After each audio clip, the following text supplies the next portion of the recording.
नमस्कार, मैं आपके साथ प्राची गुलियानी और आप देख रहे हैं वीके न्यूज एमपी। माँ भगवान का दूसरा रूप माना जाता है। माँ जन्म से लेकर बच्चे के युवा होने तक जीवन के क्रम का संदेश सिखाती है। कहते हैं कि संतान होने पर सबसे ज्यादा खुशी ही माँ को होती है। एक माँ अपने बच्चे के लिए जो कुछ भी करती है वो कोई और कर ही नहीं सकता।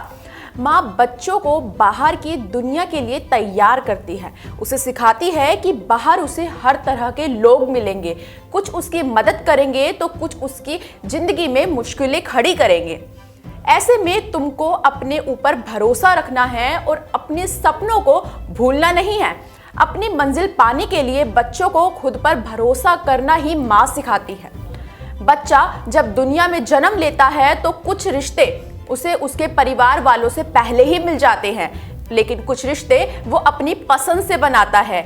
लेकिन उन सब रिश्तों में माँ और बच्चे का रिश्ता सबसे खास होता है, जिसे आप या हम नकार नहीं सकते। इस बीच इसी से मिलता जुलता मामला मध्य प्रदेश से सामने आया है, जहां एक माँ ने अपनी बच्ची की जिंदगी दरिंदे के हाथ से बर्बाद होने से बचा ली। पूरे मामले की बात करें तो मामला मध्य प्रदेश के मंझोली थाना क्षेत्र से सामने आया है, जहां 7 साल की मासूम के साथ 39 साल के पड़ोसी ने रेप करने की कोशिश की। जिस समय आरोपी ने वारदात को अंजाम देने का सोचा, उस वक्त मासूम घर के सामने खेल रही थी और उसके परिवार वाले घर में मौजूद नहीं थे। बच्ची को अकेला पाकर आरोपी की नीयत खराब हो गई और आरोपी अपने मकसद में कामयाब हो ही जाता, लेकिन तभी मासूम की मां मौके पर पहुंच गई और सामने का नजारा देख वो चिल्लाई तो आरोपी मौके से ही भाग गया।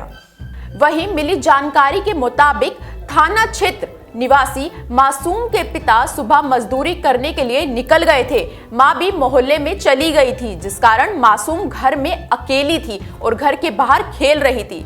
इस दौरान मासूम को अकेला देख पड़ोस में रहने वाला 39 साल का पंजी वहां पहुंचा और बच्ची के साथ जबरदस्ती करने लगा। वहीं मामले को लेकर गांव वालों के मुताबिक पंजी नशे में धुत था। मासूम को अकेले देख उसकी नीयत खराब हो गई, जिसके बाद पंजी मासूम को उसके ही घर में ले जाकर उसके साथ रेप करने की कोशिश करने लगा। मामले को लेकर पुलिस ने बताया कि आरोपी की हरकत के बीच ही मासूम की मां मोहल्ले से लौट आई। बच्ची की चीख सुनकर वो तेज कदमों से दौड़कर घर पहुंची तो सामने का नजारा देख सुन्न हो गई। 7 साल की बच्ची के शरीर पर एक भी कपड़ा नहीं था और आरोपी अपनी मर्यादा लांघने की कोशिश कर रहा था। ये देखकर जब मासूम की मां चिल्लाई तो आरोपी वहां से ही भाग गया। इसके बाद वो बेटी को लेकर थाने पहुंची और धारा 354 और पोक्सो एक्ट के तहत मामला दर्ज कराया। पुलिस ने आरोपी को गिरफ्तार कर लिया है और आरोपी को कोर्ट में पेश किया गया है, जहां से उसे जेल भेज दिया गया है। इस खबर में तो बस इतना ही। ऐसे ही तमाम खबरों के लिए देखते रहें वीके न्यूज एमपी। धन्यवाद।